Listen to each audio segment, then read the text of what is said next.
So I just finally finished The Devils. It took me a while because of work and the time constraints, but I ended up finishing it.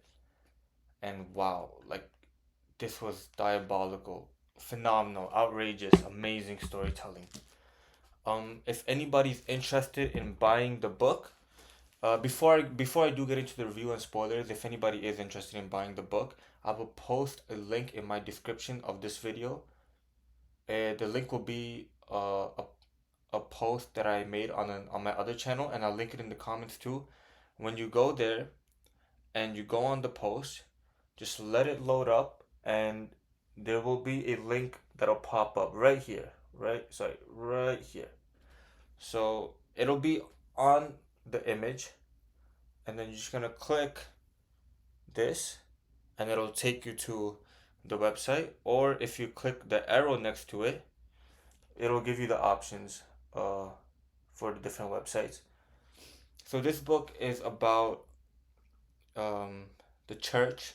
It's a different take on Christianity, a very different version of Christianity. I'm not gonna get into the religious aspect of the book. It does play a role in the story, but I'm not gonna get too deep into it. But it's a different take on Christianity.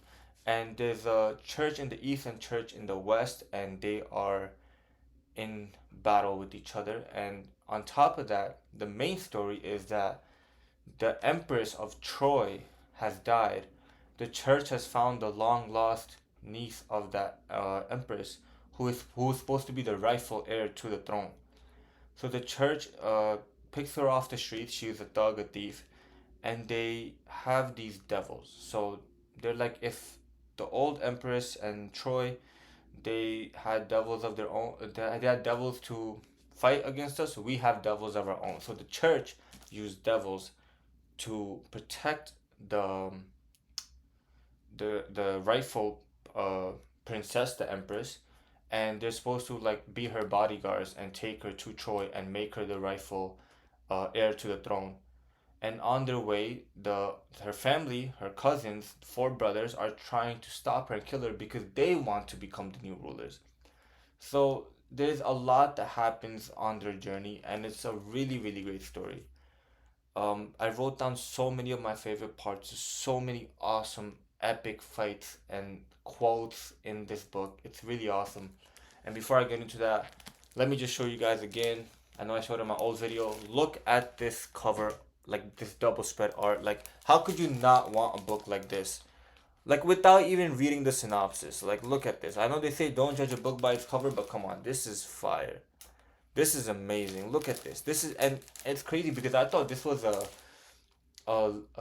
special edition thing. I thought only a special edition had something like this, but no. It turns out I believe that every copy of the Devils has this art inside it, which is really, really cool. So yeah, I'm gonna get into it.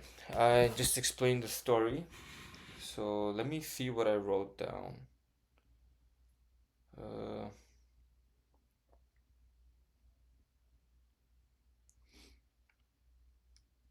okay. Oh, hold up. Someone. Sorry, give me a second here, guys. Just need to send this out.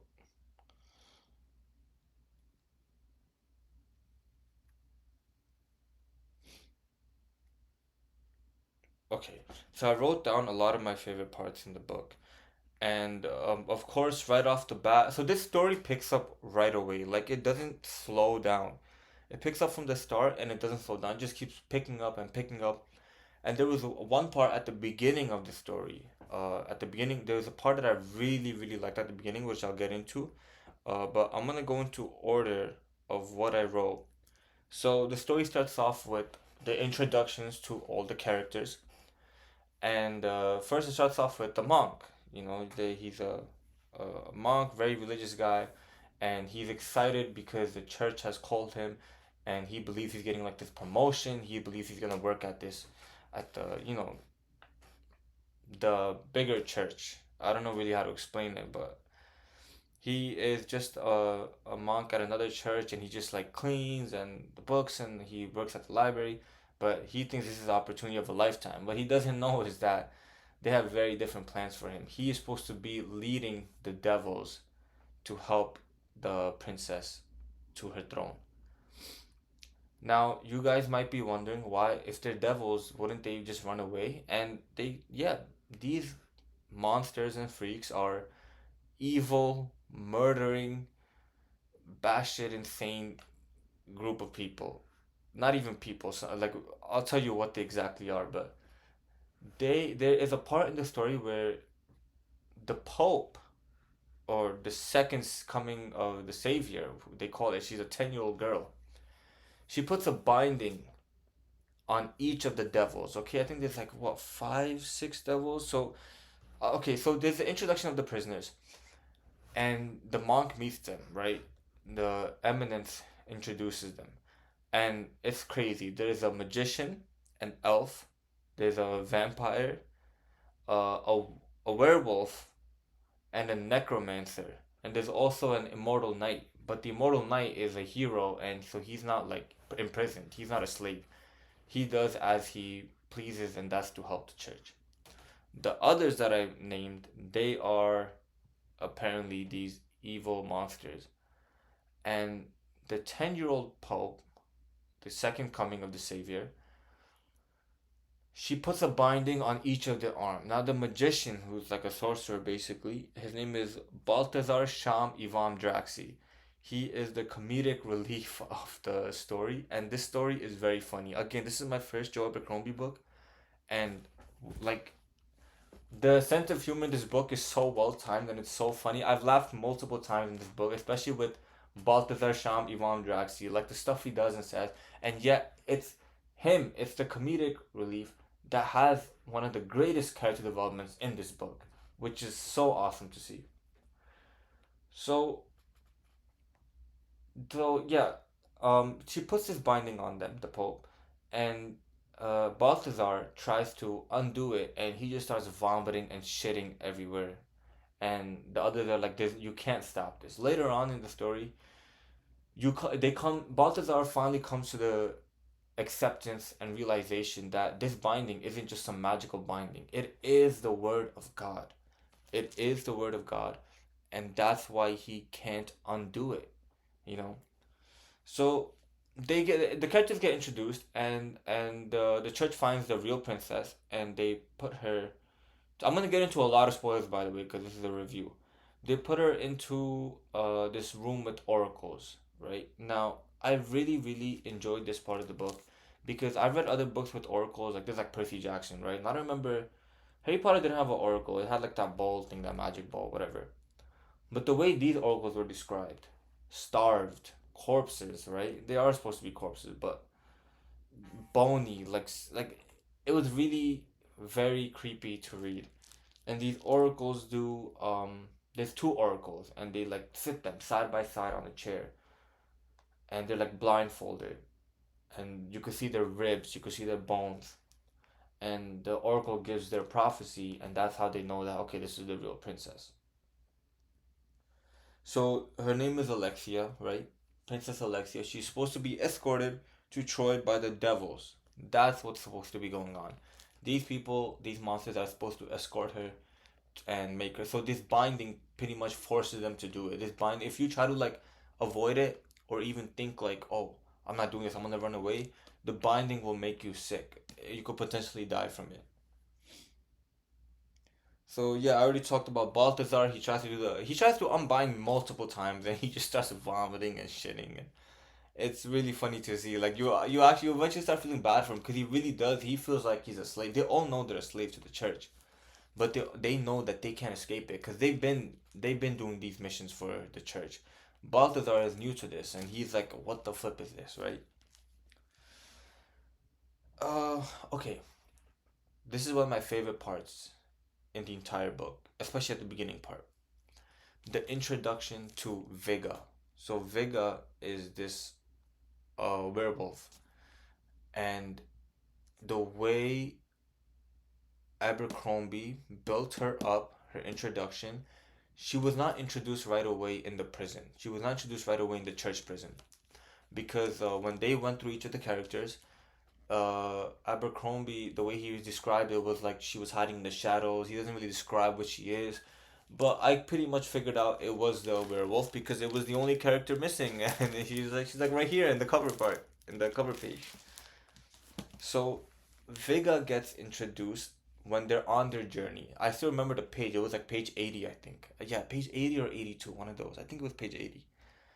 They get attacked by the first person, but I'm talking about the four cousins. The first cousin pulled up and attacked them. And he used his dead mother's soldiers who are infusions of animals and humans. And they get attacked and they're in a pinch. Okay, the monk is scared. He's just praying on the ground, praying and hoping that God will save them. Uh, a lot of them get attacked. The knight, I didn't know that the knight was immortal at that time, so he got crushed, and I thought he died. They reveal it after that he's immortal. Mm, so there's the elf in the book. Every character in this book is an MVP. Okay, every single character is in this book is MVP. Every character does something important. The elf can turn invisible, and she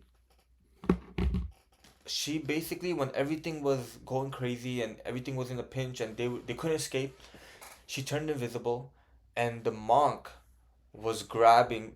Sorry, the cousin was grabbing the monk. Right, he was about to. He tried to kill Alexia, the princess, and the monk steps in the way because of the binding.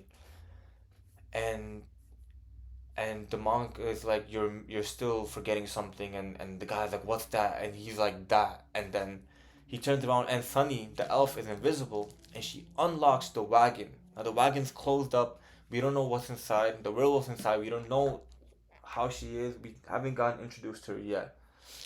The way Abercrombie described this was phenomenal, amazing. I freaking had chills. It was so cool. Sunny unlocks the door, and the wagon door falls down. Okay, and the first cousin, is staring and with something moving inside in the darkness, and then the werewolf like howls and jumps out. That's how it happens. Like, it was so cool. Let me tell you. Hold up. It was so awesome. Page 82. Okay, so Brother Diaz, right, the monk, he's like, wait, just a moment, right? Right before Marcian, the cousin, is about to kill Alexia. And then Marcian is like, for what? Right? And then Diaz is like, that. Now, Diaz doesn't know either what's in there, okay? So, the way Abercrombie wrote this is the back of the wagon slowly tipped forwards, then splashed down into the puddle pocked filth beside Jacob's corpse. Jacob is the immortal knight. Inside, there was only darkness. Or did something shift in there, a deeper shadow in the black? Marcian frowned towards it. What's in the wagon? And a low growl came from inside, like the fighting dogs Alex spent one summer taking bets on, but deeper, bigger, far more frightening. The bullman stepped back a pace, fingering his axe. And then Diaz says, no one would tell me. Like, no one would tell him what's inside. And with the blood-chilling howl, something burst from the darkness in a wash of foul-smelling wind. A mass of snarling claws and whipping hair, of teeth and bunched muscle. It proceeds to fall on the bullman and just tears him apart. Alright? From throat to groin. Like an old coat. Inside sliding out in a red-black slurry. That introduction. That introduction was like, when I was reading that, wow. I couldn't, like, it was awesome. The way to introduce the werewolf, that was awesome. So she goes on uh, a killing spree. The way they describe her killing people, it's insane. She rips open their head, starts slurping on their brains, starts ripping people in half. Like, she just goes on and on. She doesn't know who foe or ally is. She just keeps going and going and going. And so there was one part in a couple pages after where Abercrombie wrote that she was so vicious she wants to rip herself open and eat herself. Because in the book, when Vega is the werewolf, it's like a dual personality. You find out later on. She When she's in her human form and when she's in her werewolf form, there's two different uh personalities. She wants to keep the wolf muzzled. Viga herself is still not a good person. She's still a killer. But I kind of started realizing later on as I'm reading this story, and I wrote it down here. Uh, it's like a conflict. Viga and the wolf is a conflict of personality, like bipolar disorder. Viga wants to keep the wolf in check. The wolf does not want to be kept in check, you know? She could control it, like when to transform, but when she feels it inside, when the wolf wants to come out, you know? And I wrote down here, it's Viga and the wolf's conflict isn't one of good and bad. It's in who's in control of the bad. They're both bad, right? But the difference is the wolf doesn't stop being bad. The wolf just keeps going and going. Vega, at one point, she still cares about people. You know, she still cares about her friends in a way. She still cares about her group in a way. But the wolf does not. The wolf does not care. So it's a conflict of who's in control of the bad. And I really, really like that. I think that's such a cool way to describe someone with these kind of powers. Because this isn't some corny werewolf shit like in Teen Wolf, or where they're like, oh my god, I'm in love with it. No, no, it's nothing like that. It's nothing like Alexi, I gotta tell you something. I'm a werewolf, and then they start like, no, it's not like that. This is a really good conflict, really good inner conflict, and it's really awesome to see. So yeah, they proceed on, and as you read, they're on their journey, they're on the pilgrimage, and they meet up with this group of people who are also on the pilgrimage. Just random people, random side characters. But you start to realize that they can't trust anybody because there was a bishop there, and she was very religious and very like outgoing and helping them. She didn't know who they were, but they were on the same path. But it turns out that she was working for the Troy Empire, for the brothers, and she tried to kill them. And this is where we first see Baron Rykard do something. Baron Rykard is the vampire in this story. At the beginning of the book, when he's first introduced, he is old and frail and can barely walk. When they send him out with devils, I guess when they first got attacked, we don't really see him do anything, but because he's old, I guess, and he doesn't really get that um screen time, I guess you could say, right? But I guess he probably slurped on someone's blood or one of the corpses of the animal men, and he starts becoming younger and younger. So when the bishop turns out that when the bishop reveals that she's actually against them and that they should surrender, Brother Diaz is very shocked by someone like her with no faith in her. Like, she's doing this for the money, right? They wanted to pay her, take the devils out, you will get paid. This is where Baron Rykard has his moment. This is the part where we actually see Baron Rykard do something, because for the first, like, I don't know, 100 pages, he wasn't really doing it. He was just in the background, he was just talking. And he comes up to this group of pilgrims, and he starts talking about dumplings. Okay, so his power is very, very unique. I always assumed Vega was the strongest in the group, but I think somewhere in the story someone said it, or it was brought up somewhere, that Baron Rykard is the strongest person in their group. It's not Vega, it's Baron Rykard. But what do they mean in terms of strength? We don't really get to see Baron Rykard fight in this scene. He starts talking about dumplings in Poland that his mother used to make.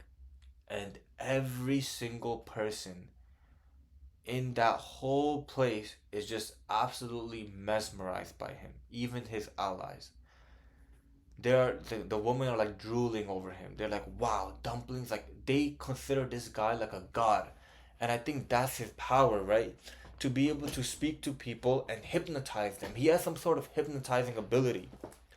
And it's very, very interesting to see in a world full of like monsters, brutal monsters, that they have to fight and fight and fight, right? This man takes down an entire like small group of like army, small, very small army, in a matter of seconds, just by talking about dumplings. and everybody's mesmerized by him. The women are staring at him. The men are looking at him. The women are drooling. Every single word he says, it's like they have to listen. They cannot miss a single word he says. Everybody just quiet. So that was really cool to see. Later on in the book, they get into a predicament where they have to get past somewhere, but they need to help somebody first, and they end up in the House of Illusion. I'm not gonna go too much details into the House of Illusions, but I'm just gonna talk about one part that I really really liked in the House of Illusions, and that was Vega's story. They show other stories too, but Vega's story was really really cool. Um, I just liked the way it was described. I liked the theme of it. I liked the vibe of it. They talk about her mother.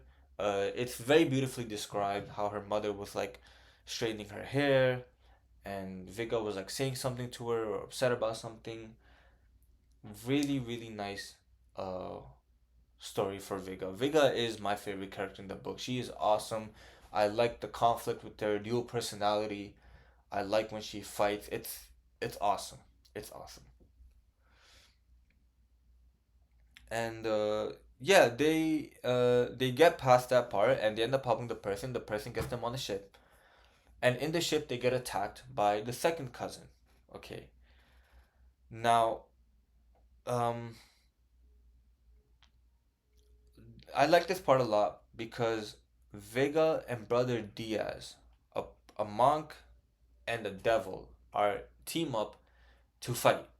So because Brother Diaz is not a fighter, but in that fight, Vega was fighting in her human form. And I think at that point of the story, after the House of Illusions, she wanted to keep the wolf muzzled. So she was not turning into the wolf at that time. And even as a human, she is a really great fighter. Like she's a warrior. She's a Norse werewolf, so she's like a Viking and all that stuff. And I really like this part because she would like bash somebody in the head with the weapon and the weapon would break because of her strength. And then Brother Diaz would throw her another weapon. And then the same thing would happen with the other weapon. And then she would be like, weapon. And then he would throw a weapon. She would be like, weapon. And he would throw a weapon. And she was just killing and killing and killing. And Brother Diaz just handing these weapons to her, handing these weapons to her. Really fun to see. And of course, the big battle with Jacob, the knight, and Constance. So Constance is the second cousin. I'm glad I wrote his name down. Constance is arrogant. He is a swordsman, and so these brothers they're not used to people telling them no. They grew up rich. They grew up pampered. But how do you defeat an immortal knight? What I liked about Jacob's character is that even though he's immortal because of his predicament with the witch cursed him. Age still defies his. Age still defies his immortality. He's immortal, but age defies him. His bones are old. He doesn't move like he used to. His legs hurt. His back hurts. So like that battle with on the burning mat on the burning ship, right, was so cool because Constance is young, he's arrogant, he still has more strength now than Jacob, but Jacob is immortal. So they fight and they fight, and it ends up as a draw because Jacob uses his immortality to take advantage of the fight.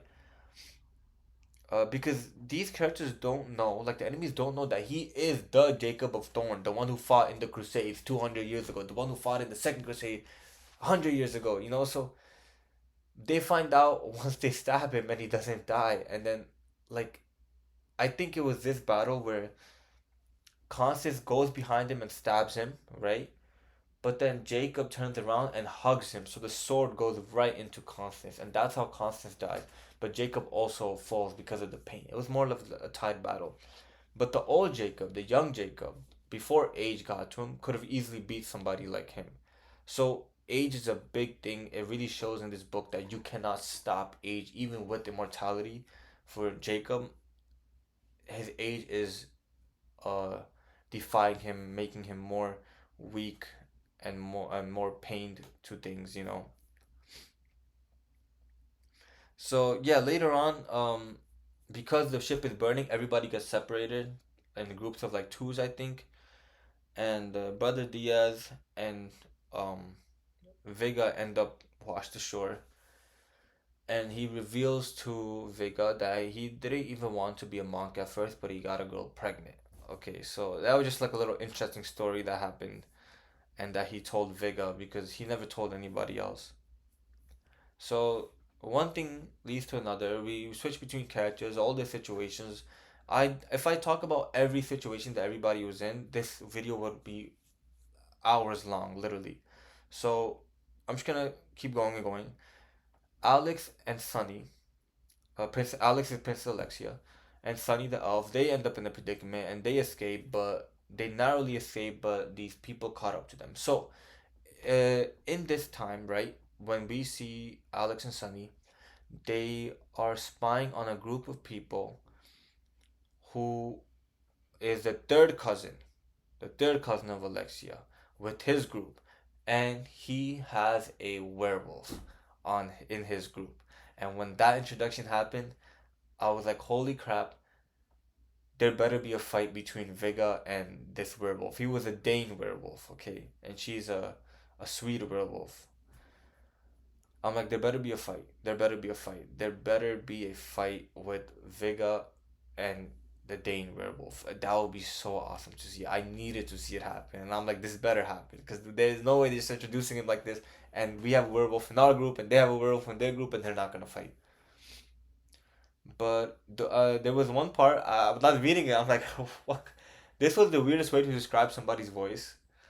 And the way Abercrombie described that werewolf's voice was his voice sounded like icebergs crashing into the water, something like that. I was like, bro, what? you know? But yeah, so Alex and Sunny get cornered by someone, and Vega comes in to save them. So again, every character has their moments. I'm not even getting into all the characters. Like, there's Baptiste. Baptiste is also another character in the book that I didn't even speak about at all yet. She's part of the Devils. Um, she Baptiste. What's it called? So Sunny has a lot of MVP moments. Sunny is the one that saves um uh, Alexia multiple times. She's the one who released Vega the werewolf from the wagon when they were in trouble. She does a lot of things. Again, if I go into every single thing these characters do, this video will go on and on and on. Like, even Brother Diaz has his moments. He's just a monk who can't even fight. Baptiste has her moments, and she uses like these two daggers. She knows how to fight. Every character has their moment.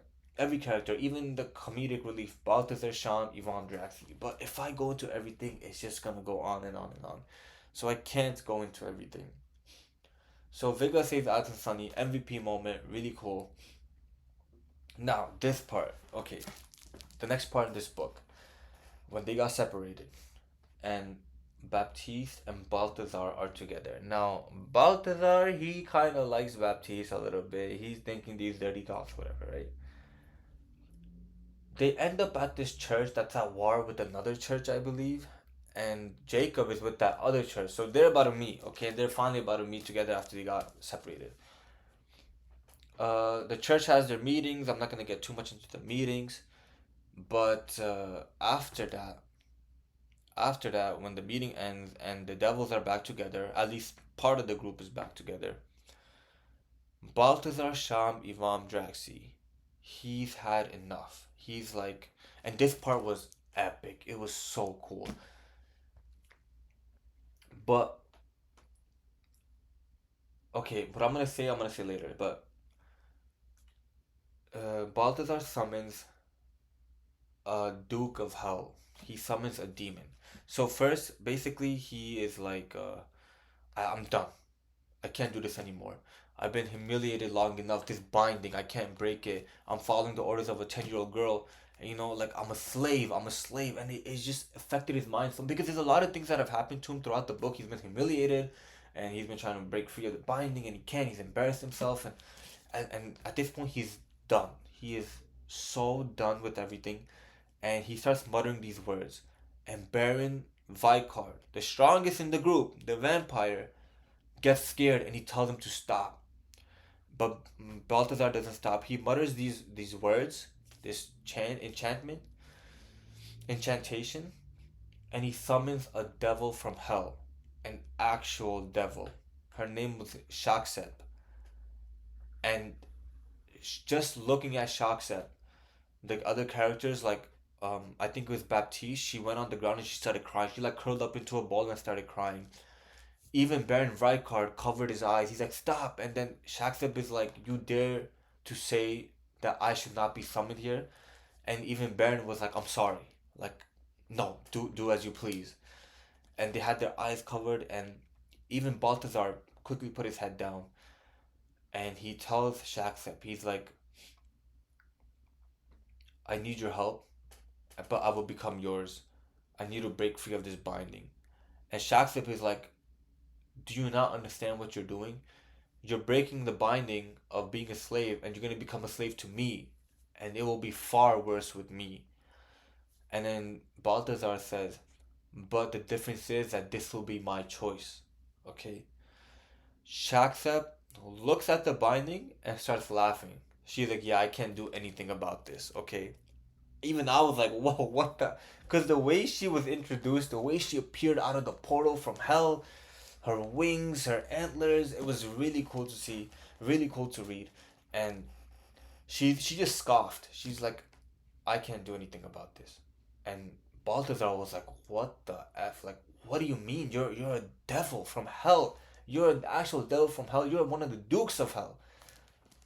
And Shaxab is like, "I can give you anything you want. Money, fame, woman, power, whatever you want. But I cannot free you from this binding."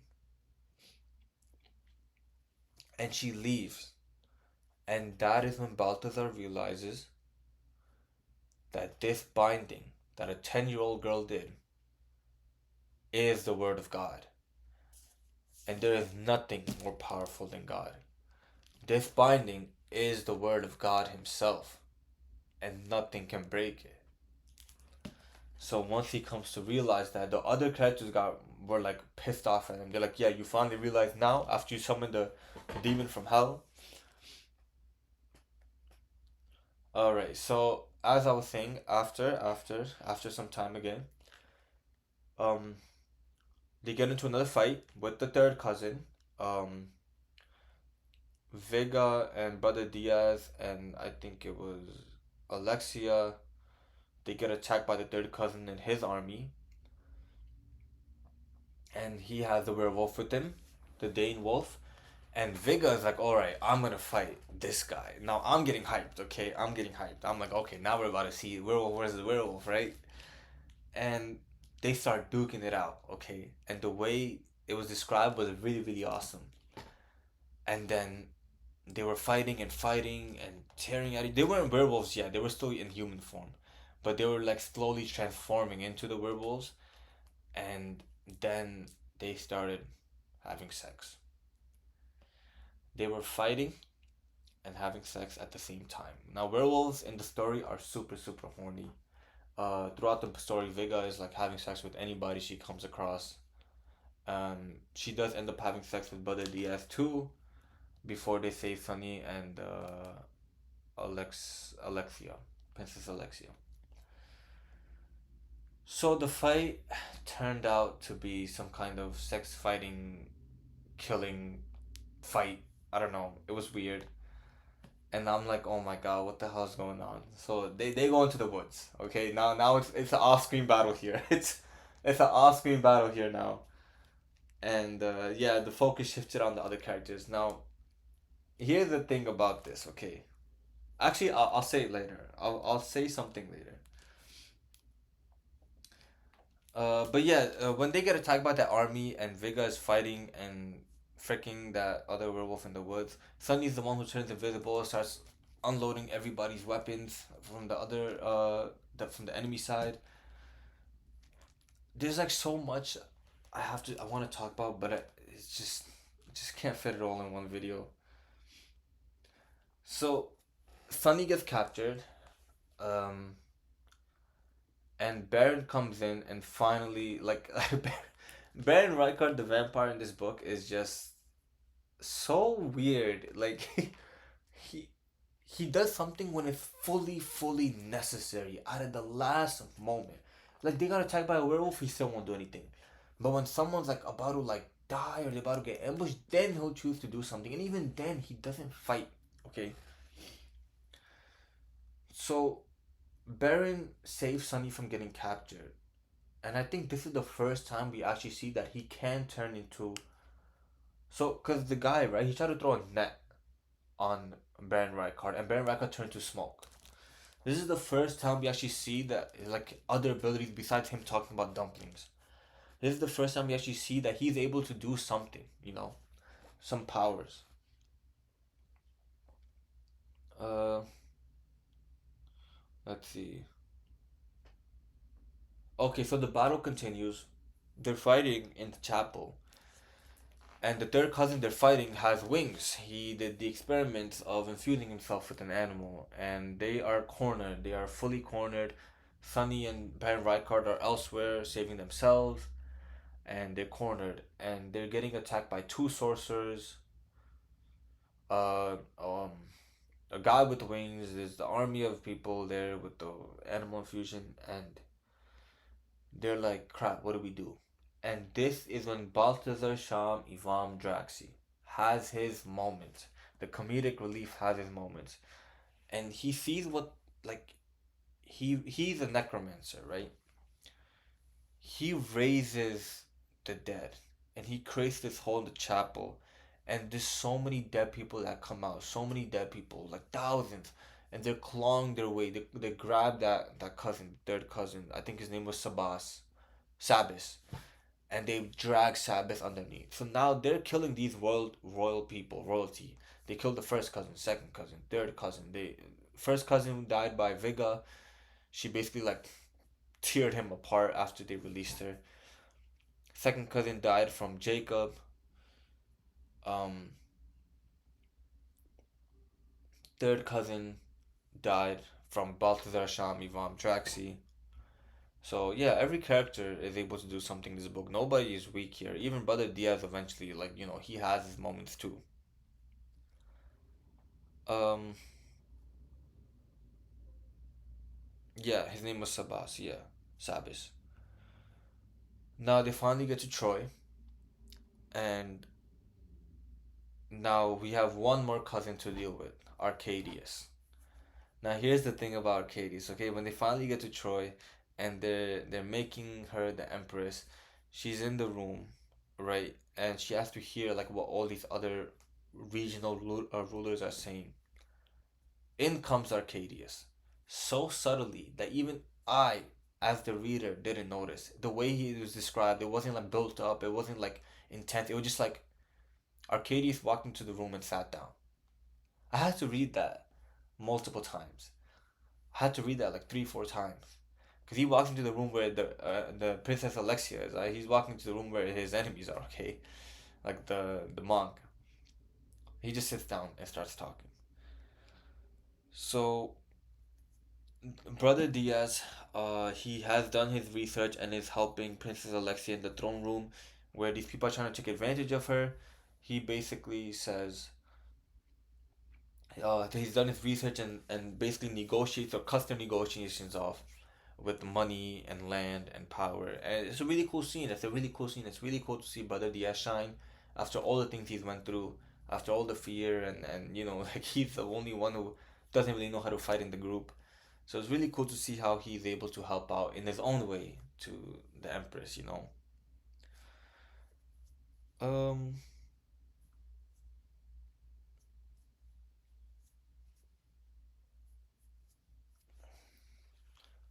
Okay, so there was a scene where Brother Diaz he basically cuts down this guy's negotiation. He vetoes it. He's like, no, this is not happening because of this, this, this. There's this rule, there's this rule, there's this law from this book, and the guy is like, if you weren't a man of the book of the religion, I would have at you with arms. Like I would give you arms like weapons and fight you.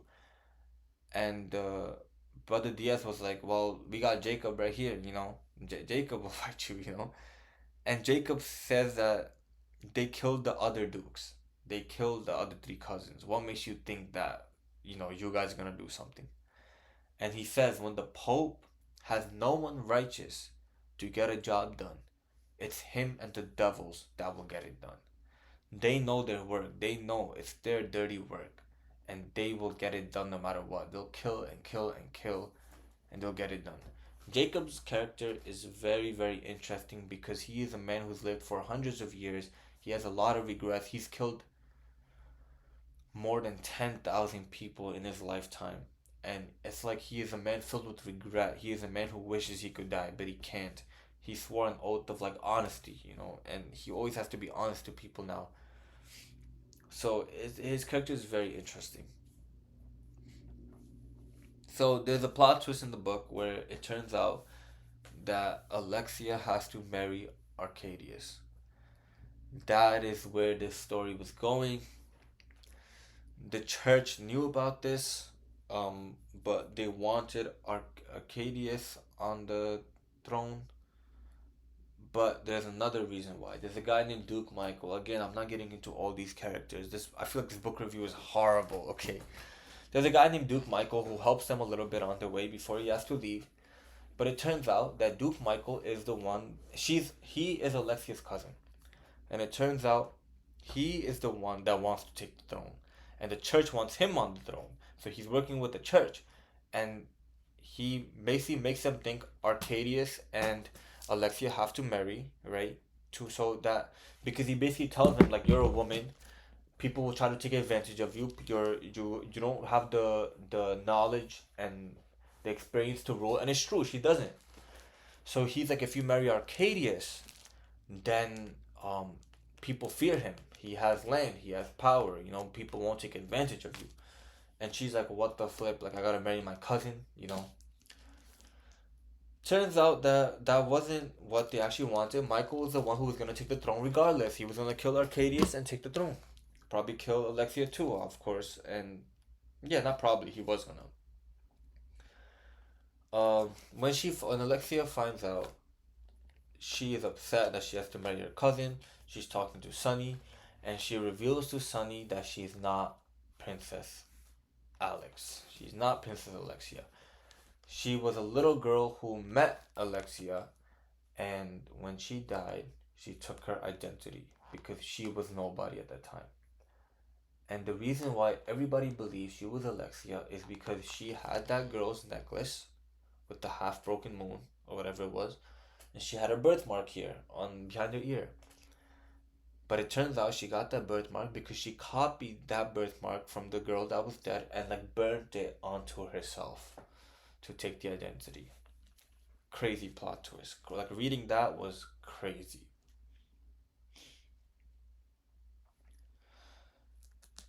Turns out Arcadius wasn't evil. The final and fourth cousin wasn't really evil. I guess he was actually being honest about saying he doesn't want to rule or whatever. The maids were working for Michael, and they freeze Arcadius and kill him. Before Arcadius dies, he was just having a normal conversation with them. He's like, "Oh, you guys look like somebody. You know what you look like? You look like one of my mother's servants if her hair was blonde." And that was the woman. It was just her hair was black. That's why he couldn't recognize it was her. And she's like, "Oh, f this," and everybody's like, "Wait, what?" And then she just freezes him and kills him, shatters him into hundreds of pieces. And this part I really liked. Okay, so Alexia is in trouble. The devils are leaving because they already made her empress. But she basically does like a signal thing. She lights this big fire into a blue fire. Uh, with that fire was I'm not gonna get into details with that. There's a lot. She does that, and the devils before they're about to leave on the ship, they see it, and they're like, you know what? We're not leaving yet. We gotta go save her. They knew something was wrong, so they went back. Even though the binding of the Pope was pulling them back to the church, because they finished their mission. They made her empress. Everything else that happened after is none of their business. This is the scene where they all run to go and save her. And Balthazar is like, I'm not going. My work is done. I don't want to be a slave anymore.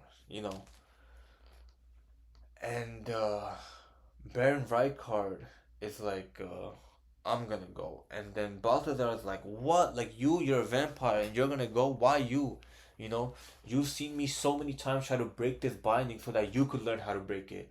And Baron is like, no.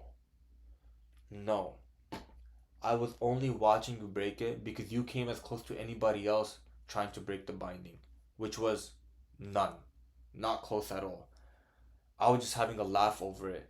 And this was an awesome plot twist. Baron Rykard was never affected by the binding because the binding works on the soul, and Baron Rykard has no soul. So Balthazar is like, you willingly came here, willingly put your life on the line for a woman you barely knew. So this all happens, right? Everything that happened in the story is in the span of 6 months. And Baron Rykard says, when you're my age, you just try to find some things to do. You want to do something, and that's why he did it, which was crazy. So yeah, Duke Michael was the traitor. Ziska, one of the eminence in the other church, was the traitors. Plan was to get rid of Arcadius and have Michael take the throne, which I just brought up, and bring the two churches together for war against the elves. The elves is another part of the story. Sunny's an elf, but there's like a big part of the story about elves and their uh, inevitable return to try to start another war. There's like a whole thing on it. There's so much in this story. Oh, also, the reason why the cousins were attacking and they knew where Princess Alexia was, they knew that she was the real heir to the throne. At that time, everybody thought she was the real heir. Only Sunny knows that she wasn't. When you find out later, she only reveals to Sunny that she's not the real princess. But nobody knows that. Nobody ever finds that out. But the reason why they knew that she was the princess was because Duke Michael is the one that leaked the information. And that's why they were able to keep coming after. They had a copy of the paper that the oracles had said that the church wrote what the oracles said about her being the princess. So with the oracles too, what they revealed was that when oracles say something, when you try to make sense of it, it'll make sense to you in your own way. So that's why they probably believe that she was the princess, the real princess, because they said born in the flame, and to be a princess, you have to be born in the chamber with the flame. Whatever. There's a lot. There's a lot.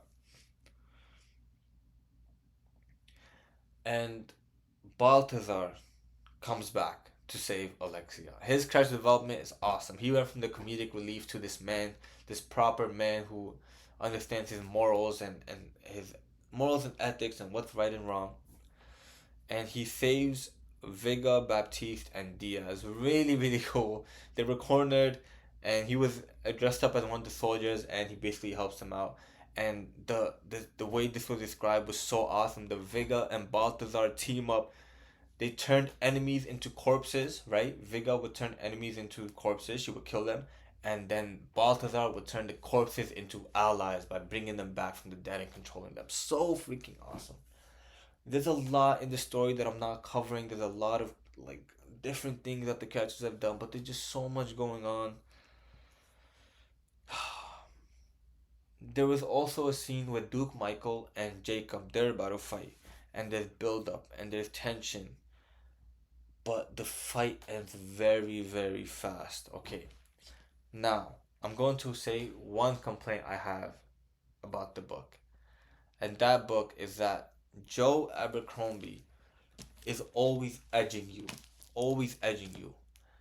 and then he hits you with that post nut clarity. Literally, the fights in this book are really awesome and well described, but either they end too quickly or like it just ends in a weird way. For example, Vega and the werewolf, they start duking it out, start fighting, smashing each other into tombstones and statues, then they start having sex. What the hell is going on here?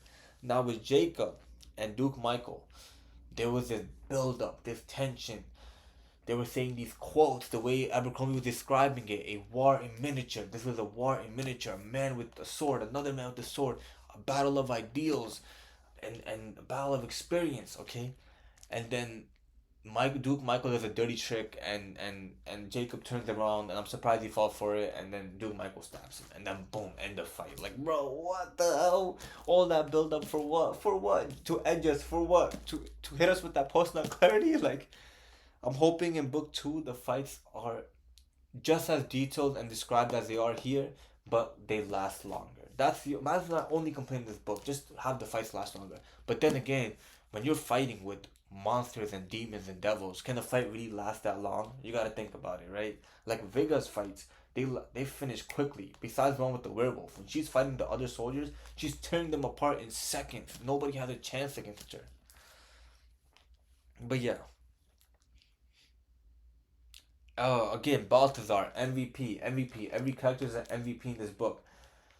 Balthazar is the one who finally finds out that Eudoxia, the empress that died, the corrupt empress of Troy that died, and they try to make Alexia the real heir to the throne. It turns out Eudoxia is alive. Plot twist. Oh my god.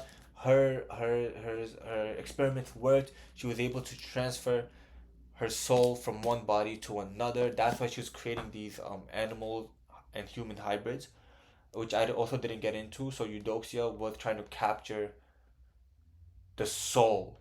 Okay, that's what she was trying to do. She was trying to go against God and capture the soul, and she succeeds in doing that by transferring her soul after many experiences into a new body. And it turns out that Severa, another character in the book that you get introduced way later on near the end of the book, is Empress Eudoxia. And Balthazar realizes this and he's like, holy crap. So there's a part in the story where Balthazar laughs because he hears that Eudoxia was able to like cut lightning or throw lightning. Throw lightning, okay? And he was like, like, yeah, right. Like who the hell what no sorcerer in the world, no magician in the world can throw lightning. And yet when she reveals herself, she throws lightning and Balthazar instantly cuts the lightning. MVP, super awesome scene. Like this book has so many great moments, so many great quotes. It's really awesome. And at the end, one of the characters, I was expecting a death to happen, but like every time it wouldn't happen, like because these guys are so strong. How are you gonna kill a vampire? How are you gonna kill an elf that could turn invisible, right? How are you going to kill a freaking werewolf? And at one point in the story, I really thought Vega died. My favorite character in the whole book died, but she survived. And at the end, one character did die, and I can't believe I didn't see it coming. Cause she's besides Brother Diaz, I'm pretty sure she's the and Alexia. She's the only character that's part of the Devils that doesn't have powers. She uses daggers to fight, and she dies by the hands of Vega.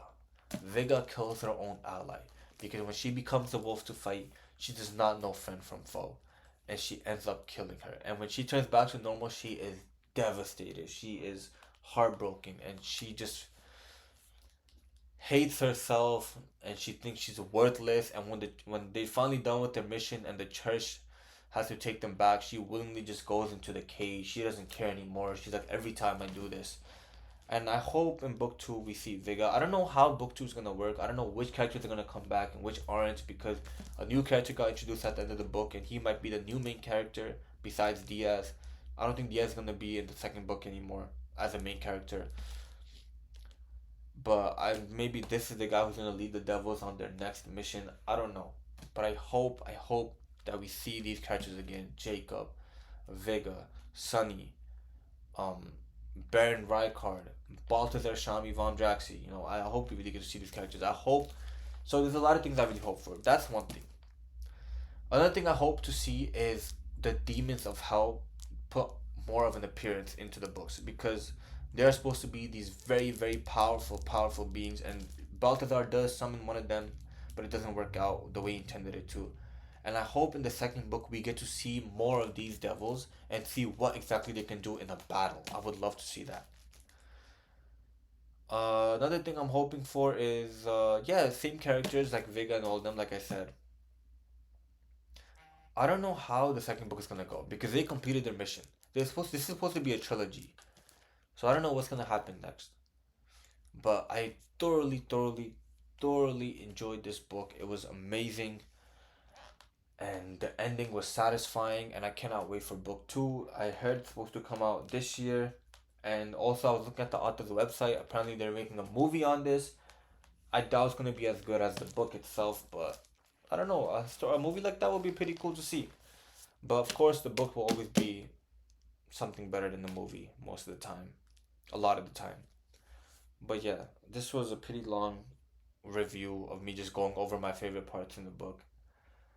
Again, if you guys are interested in the book to read, obviously, even though this is the end, I spoiled everything.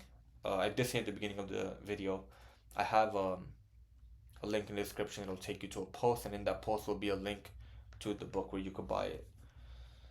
But yeah, a great read, very amazing read, and now I am reading Empire of the Silence, the Sun Eater book 1, and I'm on like page 53 or something like that.